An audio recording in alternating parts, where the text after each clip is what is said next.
एक कहानी होती थी अध्यक्ष महोदय, शायद बचपन में आपने भी सुनी होगी।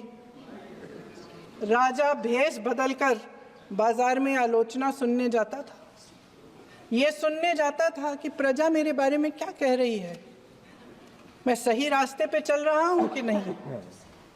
लेकिन आज का राजा, भेष तो बदलते हैं आज के राजा, शौक तो है उनको भेष बदलने का, लेकिन न जनता के बीच जाने की हिम्मत है और न आलोचना सुनने की। महोदय, मैं तो सदन में नहीं हूं।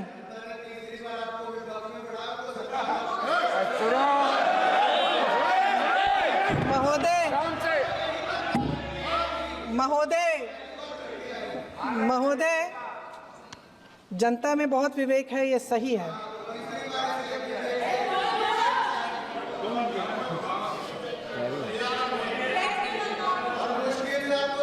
अच्छा महोदय, मैं सदन में नहीं हूँ, कुछ हाँ ठीक है, मैं सदन में नहीं हूँ, मात्र 15 दिनों से आ रही हूँ। लेकिन मुझे ताज्जुब होता है कि इन 15 दिनों में इतनी बड़े इश्यूज हैं, इतनी बड़ी बातें हैं। प्रधानमंत्री जी मात्र एक दिन के लिए, शायद 10 मिनट के लिए दिखे हैं सब।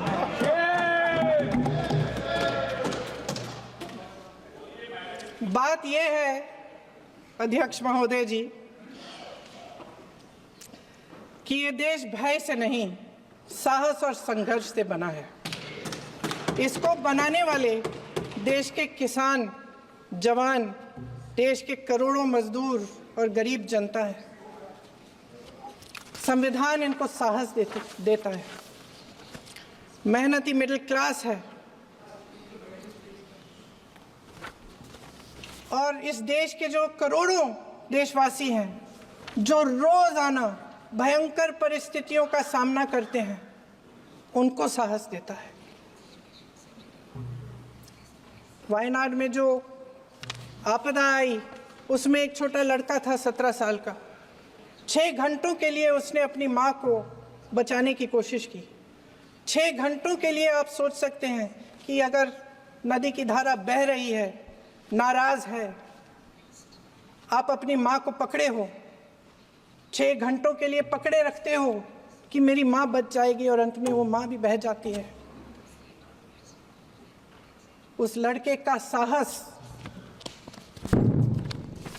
उन महिलाओं का साहस जो पीड़ित हैं लेकिन फिर भी अपनी लड़ाई लड़ रहे हैं, उन संभल के बच्चों का साहस जिनके पिताजी अभी गुजर गए लेकिन फिर भी उनके सपनों को साकार करने की हिम्मत है, उनका साहस है। वो साहस इस संविधान ने दिया है।